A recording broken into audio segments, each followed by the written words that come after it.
우리 다 같이 하나님의 말씀 보시겠습니다. 하나님 말씀은 요한복음 1장 45절에서부터 51절까지의 말씀입니다.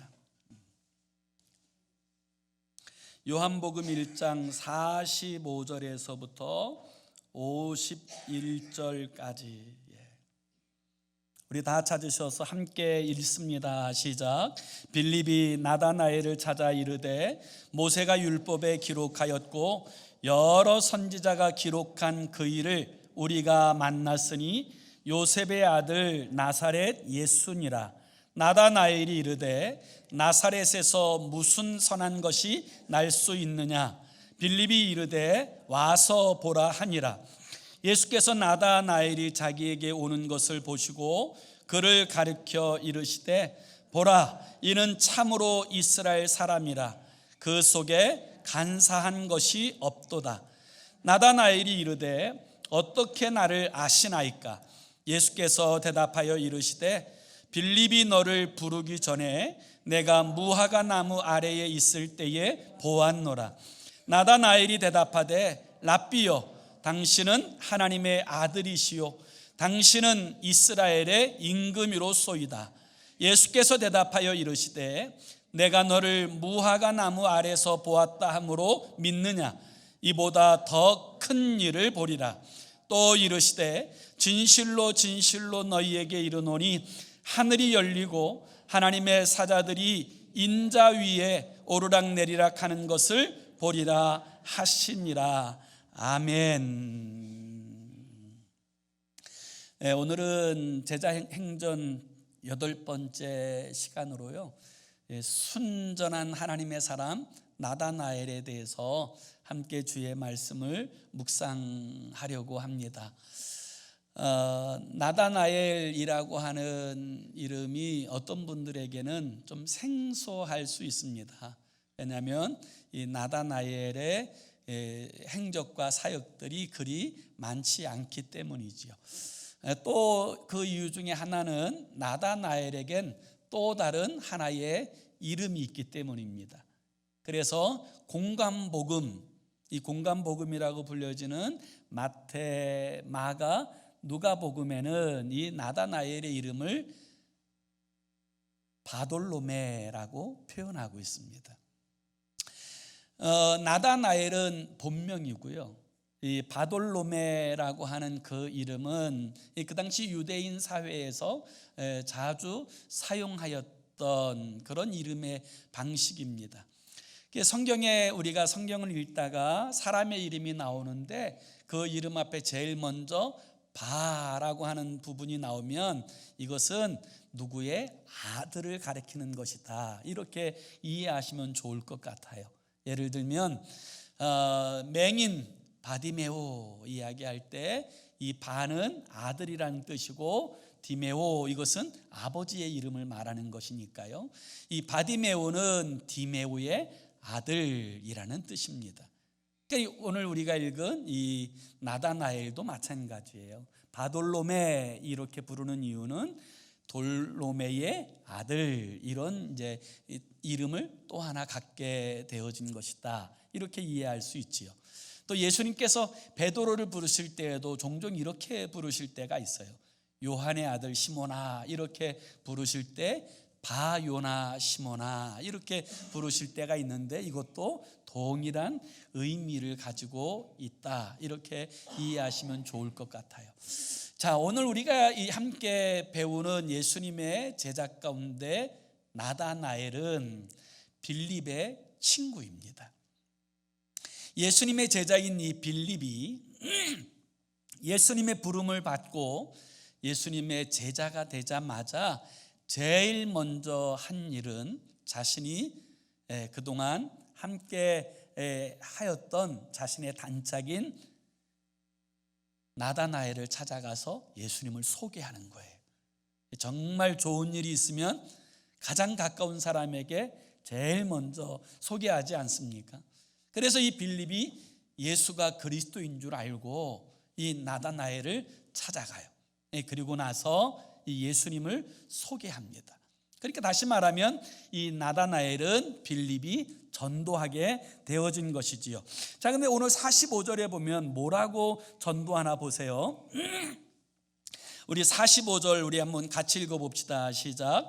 빌립이 나다나엘을 찾아 이르되 모세가 율법에 기록하였고 여러 선지자가 기록한 그 일을 우리가 만났으니 요셉의 아들 나사렛 예수니라. 자, 이렇게 빌립이 소개해요. 그런데 이 빌립의 소개를 가만히 살펴보면 뭐라고 소개하냐면 모세가 율법에 기록하였고 여러 선지자가 기록한 그 일을 우리가 만났으니, 이렇게 나다나엘에게 예수님을 소개해요. 왜 빌립은 나다나엘에게 그런 방식으로 예수님을 소개하고 있을까요? 그 이유는 이 나다나엘은 모세의 율법서뿐만 아니라 또 선지자들의 기록을 통하여 오실 메시아 그리스도를 사모하고 기다리고 있었던 사람이기 때문입니다.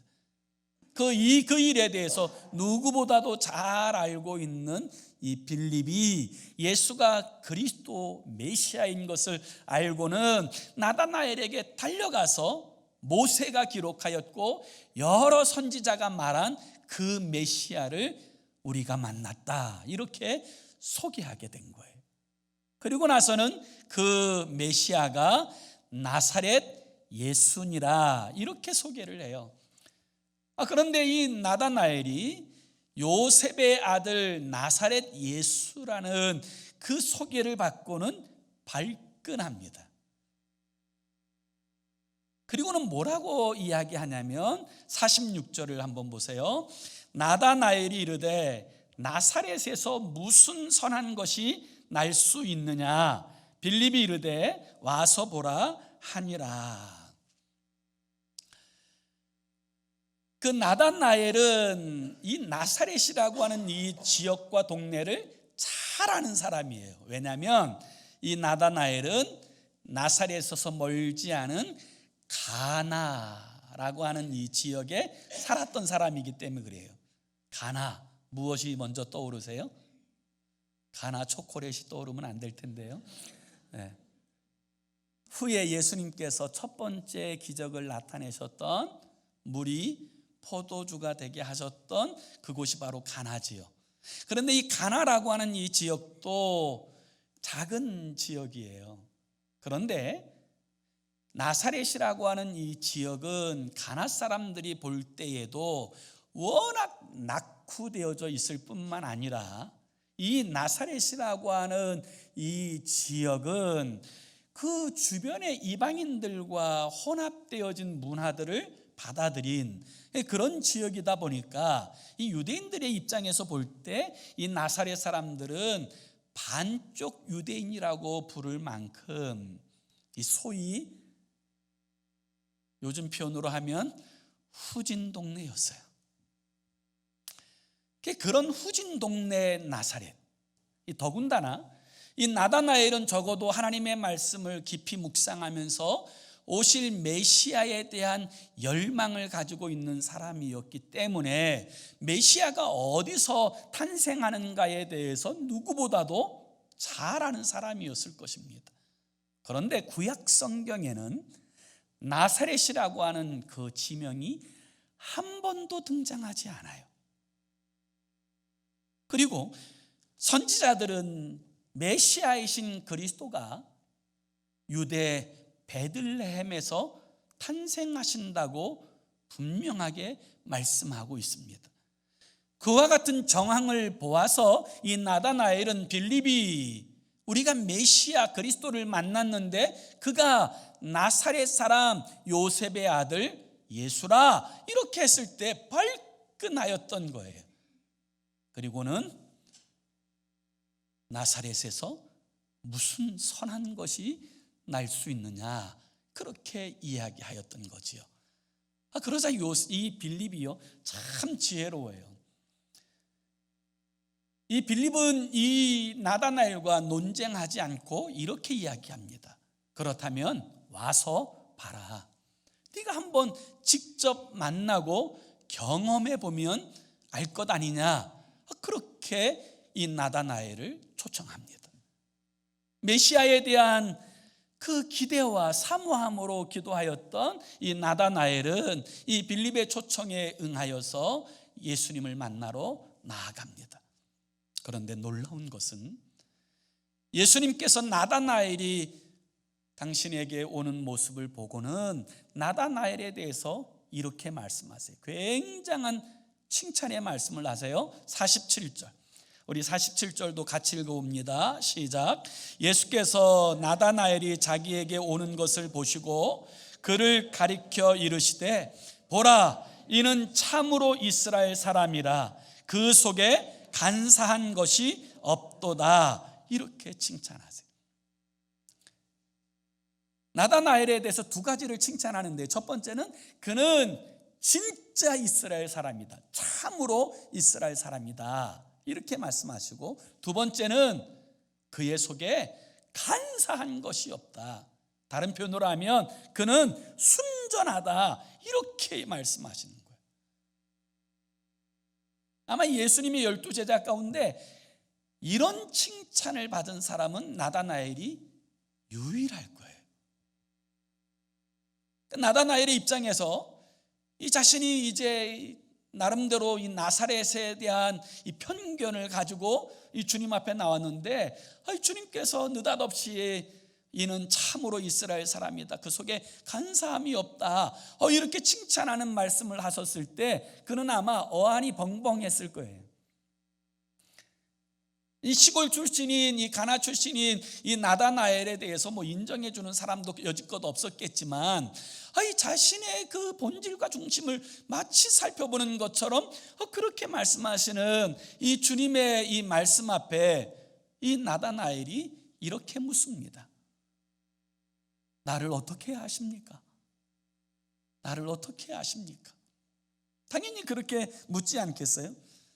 그때 주님께서 뭐라고 말씀하시나 보세요. 이제 48절에 보면 나다나엘이 이르되 어떻게 나를 아시나이까? 예수께서 대답하여 이르시되 빌립이 너를 부르기 전에 내가 무화과 나무 아래 있을 때에 보았노라, 이렇게 말씀하세요. 여러분, 이 말씀이 좀 깊이 이해돼야 될 부분인데요, 예수님은요 이 나다나엘의 중심과 본질을 아시는 분이에요. 그런데 나다나엘이 그것이 너무 놀라서 어떻게 나를 아십니까? 그러자 주님께서 빌립이 너를 부르기 전에 네가 무화과 나무 아래 있는 것을 내가 쭉 보아왔다, 이렇게 말씀하시는 거예요. 이 보았다라는 의미가 이 의지적으로 계속 관찰하며 지켜보았다라는 사실을 포함하고 있는 단어예요. 내가 너를 무화과 나무 아래 있을 때부터 쭉 지켜보았다. 자, 그런데 이 무화과 나무라고 하는 것이 도대체 어떤 의미를 가진 것입니까? 탈무드에 보면 이 예수님 당시의 그 기록 가운데 이런 표현들이 많이 등장하는데요, 정말 경건한 사람들은 무화과 나무 아래서 하나님을 예배하고 찬송하고 기도하였답니다. 바리새인들이나 자신들을 드러내고자 하는 사람들은 시장의 사거리에서, 거리에서 자신의 경건을 드러내었던 반면에 진실로 하나님을 예배하고 진실로 하나님과 은밀한 영적 교제들을 사모하는 사람들은 이 무화과 나무 아래서 기도하고 말씀을 묵상하고 하나님과 은밀한 교제를 나누었다라는 거예요. 그래서 우리가 성지순례를 가보면 그 이스라엘이라고 하는 나라에는 이 무화과라고 하는 나무가 굉장히 많아요. 굉장히 많을 뿐만 아니라 이 두 가지를 놀라는데, 하나는 많다라고 하는 것에 놀라고, 또 하나는 이 굉장히 그 나무가 커요. 그래서 어느 정도까지 자라냐면 높이가 약 12m까지 자라요. 그리고 좌우에 약 7m 정도까지 울창하게 그 이파리로 덮여져 있는 공간이 무화과 나무 밑이에요. 사람들은 볼 수 없는, 그 무화과 나무 밑에 들어가서 하나님의 말씀을 묵상하고 기도하고 하나님과 영적인 은밀한 교제를 나누는 공간으로 알려진 곳이 바로 무화과 나무 밑이에요. 주님은 이 나다나엘이 그렇게 은밀히 하나님과 교제하며 오실 메시아를 사모하고 있었던 참 이스라엘 사람이요, 그 속에 간사함이 없는 순전한 사람이라는 사실을 이미 알고 계셨어요. 보고 계셨어요. 저는 이 말씀을 묵상하면서 이런 기대를 갖게 되더라고요.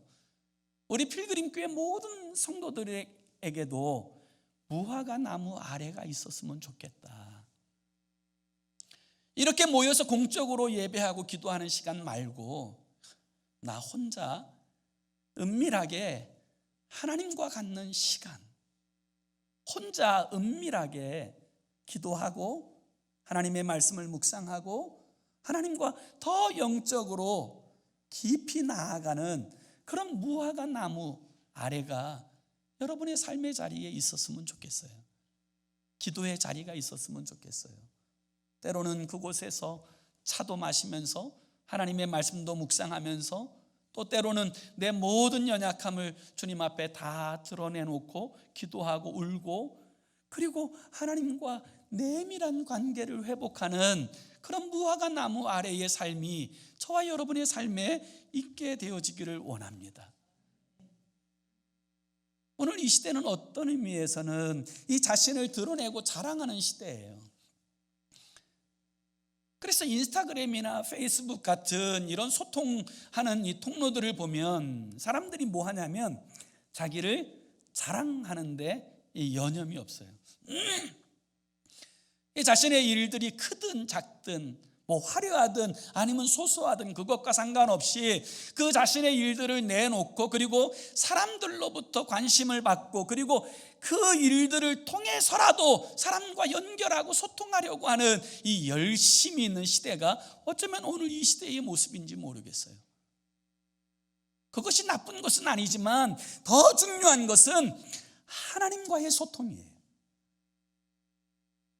하나님과 진심으로 소통하는 것, 우리의 생사화복을 주관하시는 그 하나님과 영적으로 다른 사람은 전혀 알지 못하는 그 깊은 관계와 교제를 누리고 사는 것, 그게 가장 중요하고 복된 일이라고 믿습니다. 나다나엘이 그렇게 이 무화과 나무 아래서 하나님께 기도하고 말씀을 묵상하고 오실 메시아를 사모하고 기다리는 이 모습을 주님께서 쭉 지켜보았다는 그 이야기를 듣자 나다나엘은 주님 앞에 이렇게 고백합니다. 우리 50절도 함께 읽습니다. 시작. 예수께서 대답하여 이르시되 내가 너를 무화과 나무 아래서 보았다 함으로 믿느냐? 나보다 이보다 더 큰 일을 보리라. 49절을 해야 되는데 제가 50절을 해서 죄송합니다. 다시 49절 읽습니다. 시작. 나다나엘이 대답하되 랍비여, 당신은 하나님의 아들이시요 당신은 이스라엘의 임금이로소이다. 이렇게 고백해요.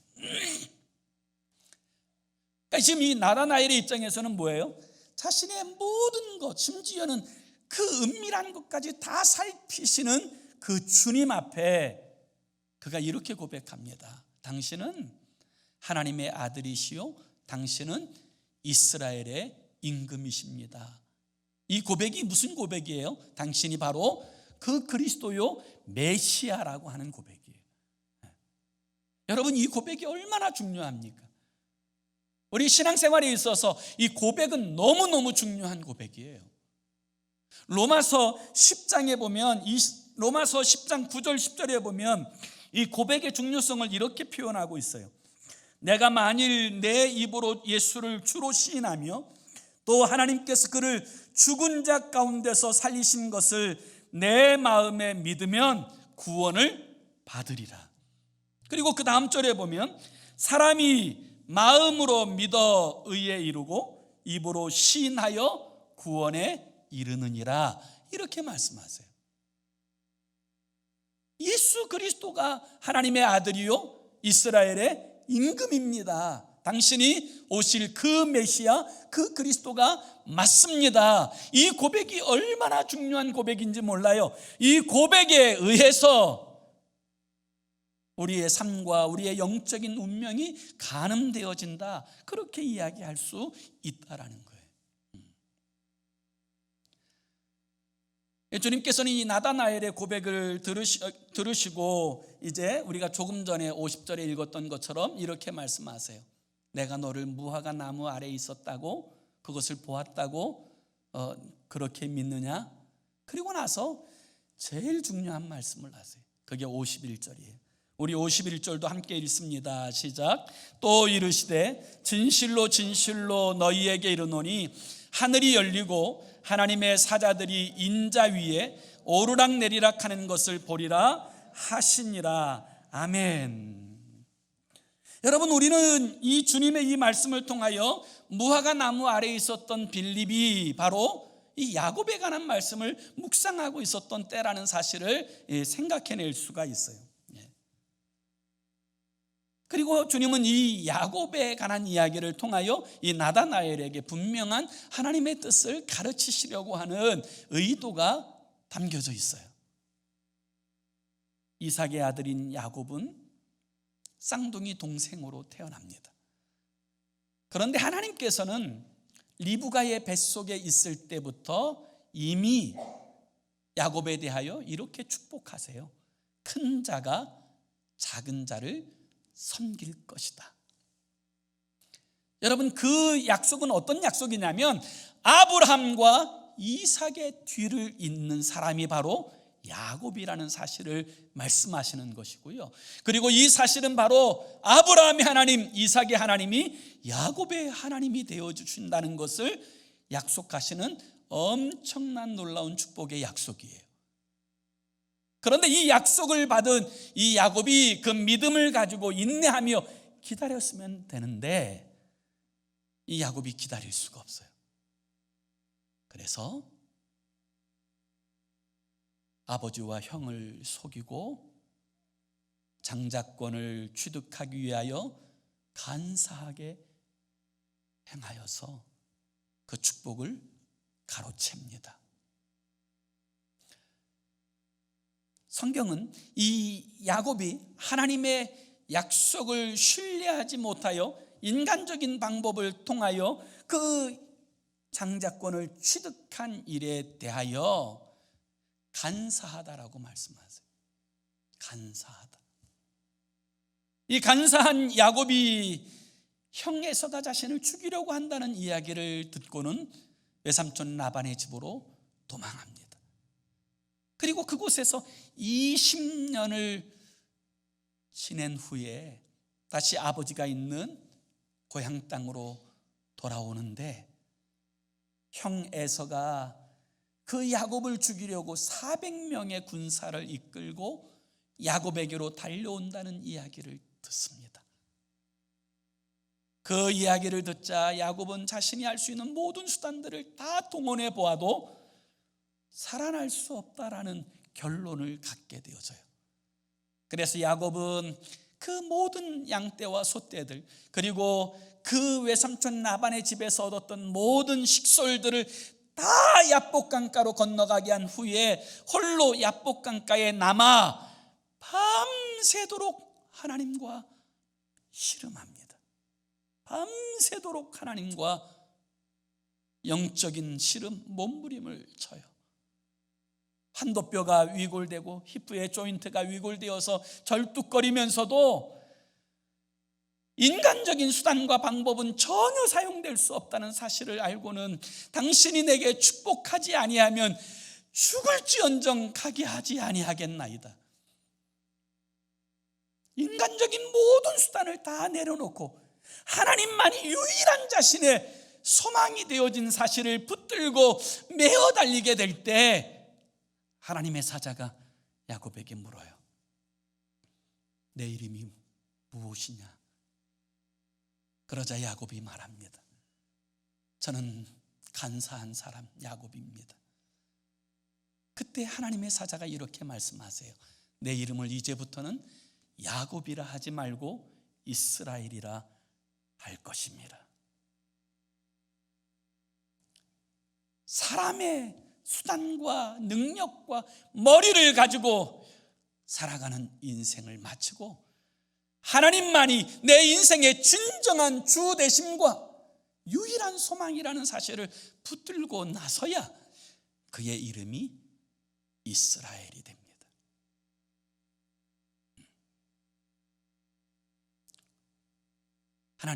예수님께서 이 나다나엘을 가리켜서 네가 참 이스라엘이라고 말씀하신 이유가 여기에 있어요. 네가 간사하지 않다라고 말씀하신 이유가 여기에 있어요. 그는 하나님 앞에서 하나님만이 유일한 소망이라고 믿고 주님을 붙들고 있었던 순전한 사람이었어요.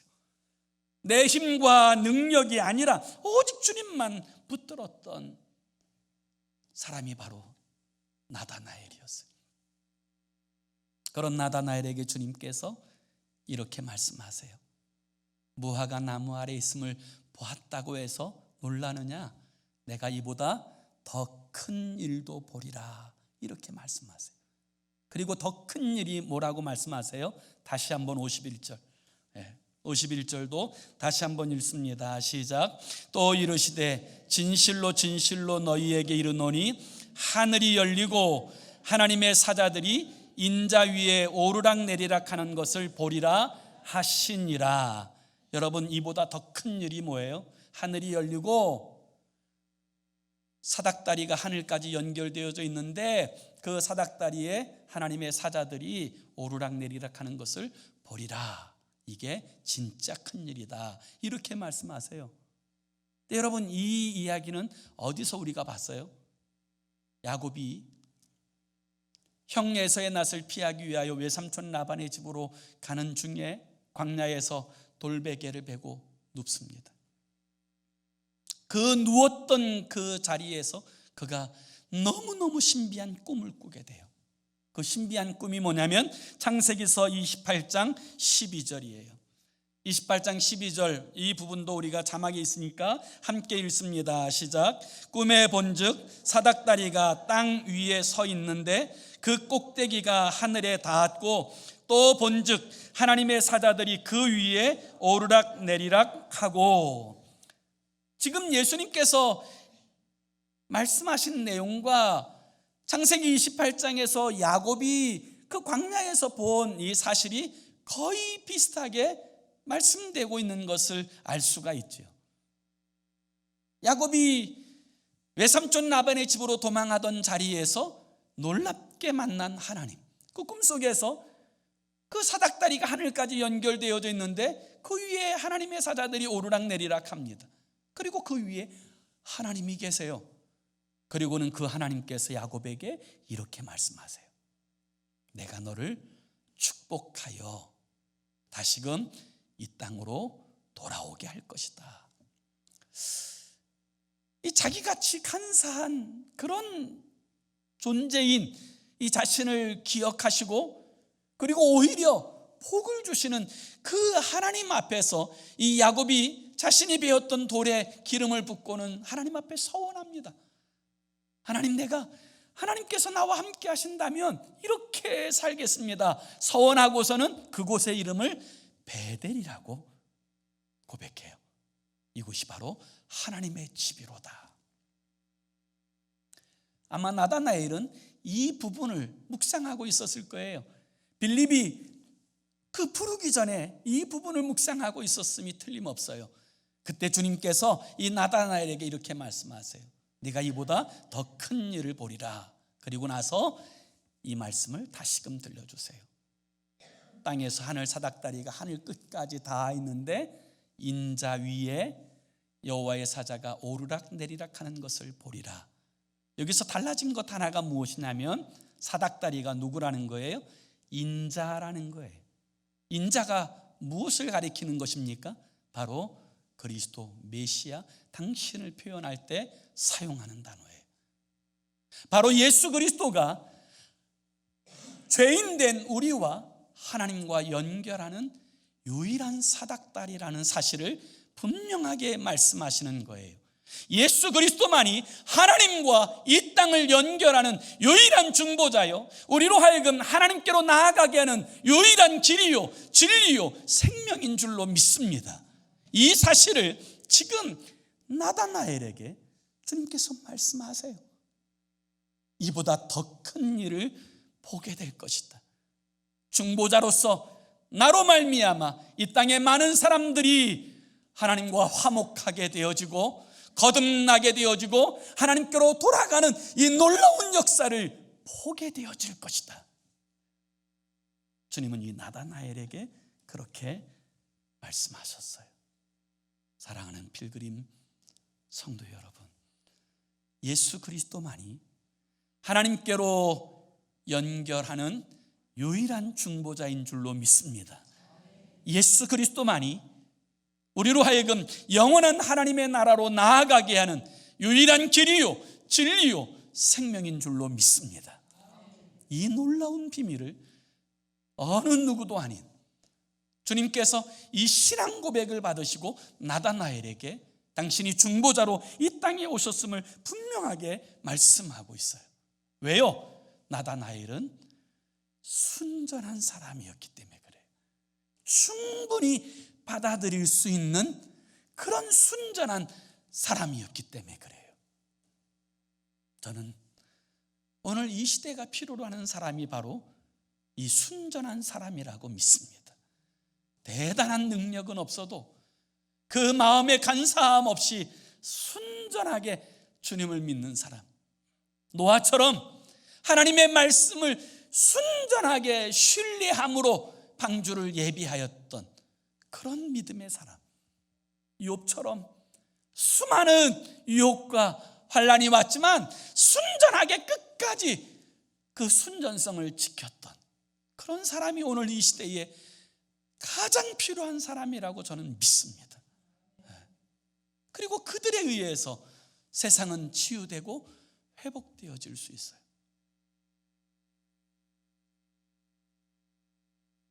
물론 이 시대는 우리로 하여금 이 순전함 가운데 나아가는 일에 있어서 여러 가지 방해적인 요소들이 있는 그런 시대인 것은 분명해요. 그래서 어느 글에 보니까 이런 이야기가 있더라고요. 제가 지난주에 아담 이야기 한 다음에 조금 담력을 얻어서 오늘도 다시 한번 도전해 보려고 하는데요. 어느 한 동네에 5살 먹은 이 사내 아이가 이 자기 동네에 있는 여자아이를 너무 좋아하는 거예요.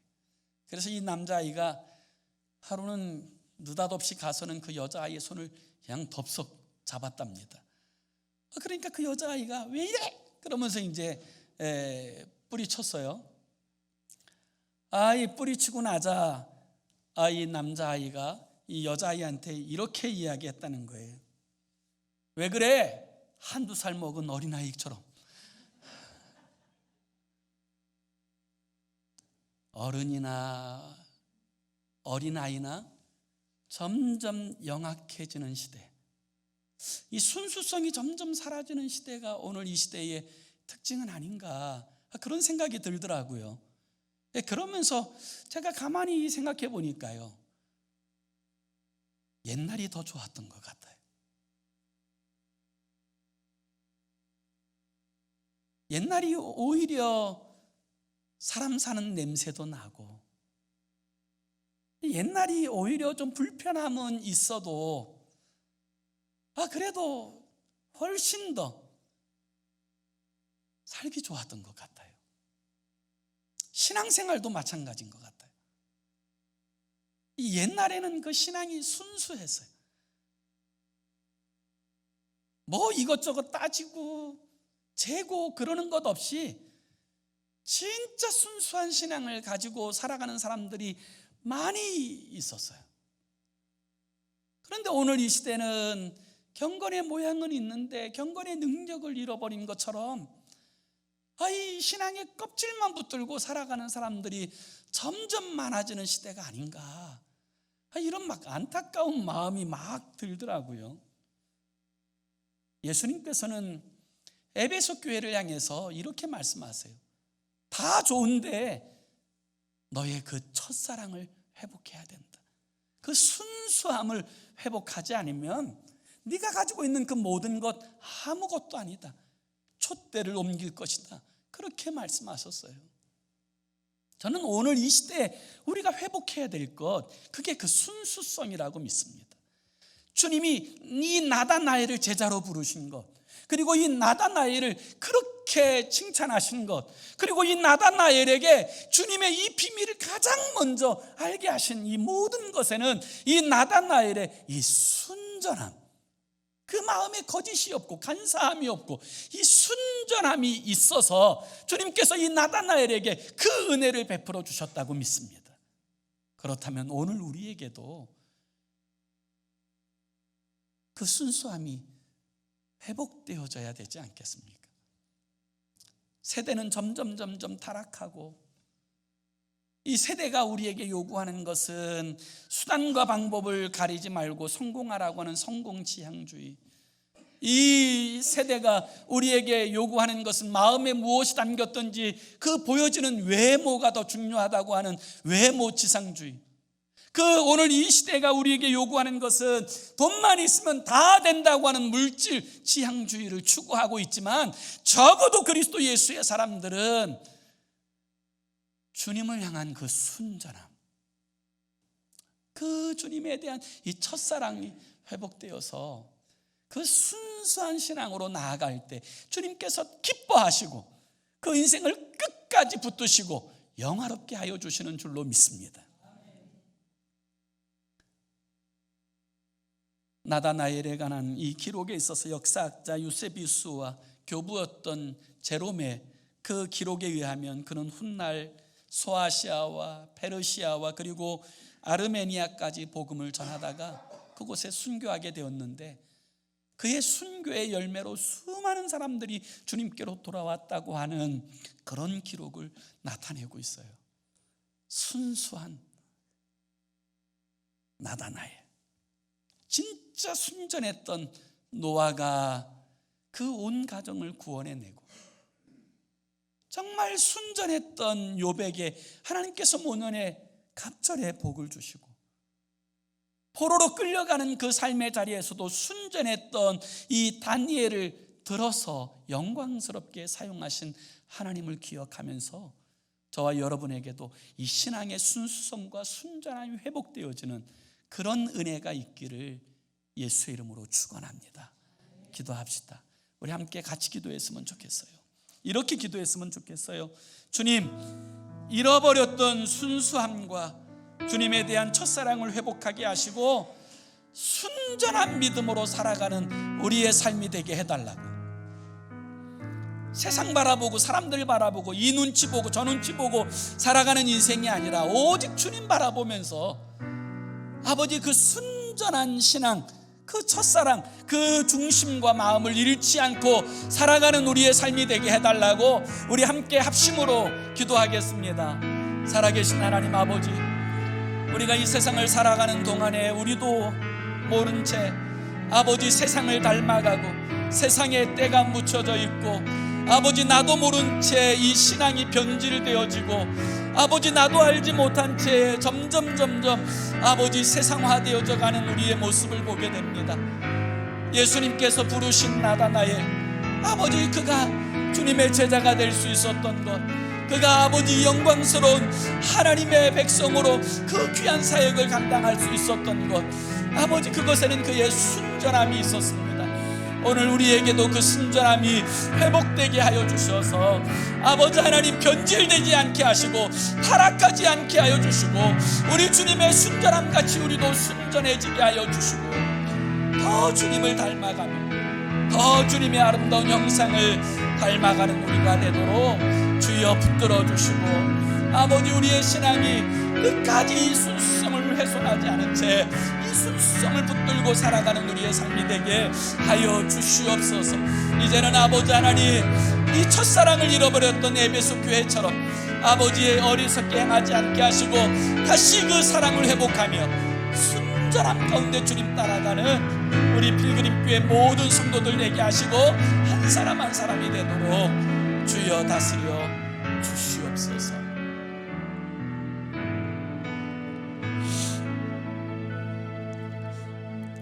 사랑하는 주님, 우리 주님께서는 우리의 중심을 살피시는데 오늘 주님께서는 우리가 나다나엘 같기를 원하신다고 믿습니다. 참으로 이스라엘 사람이요 그 속에 간사함이 없었던 순전한 사람 나다나엘, 주님은 이 나다나엘을 보시고 너무 기뻐하셨습니다. 오늘 우리도 그 순전함을 회복하게 하여 주셔서 주님의 기쁨이 되게 하여 주옵소서. 우리의 삶이 오직 주님 바라보며 믿음으로 나아가는 삶이 되게 하여 주시옵소서. 예수 그리스도의 이름으로 기도 올리옵나이다. 아멘.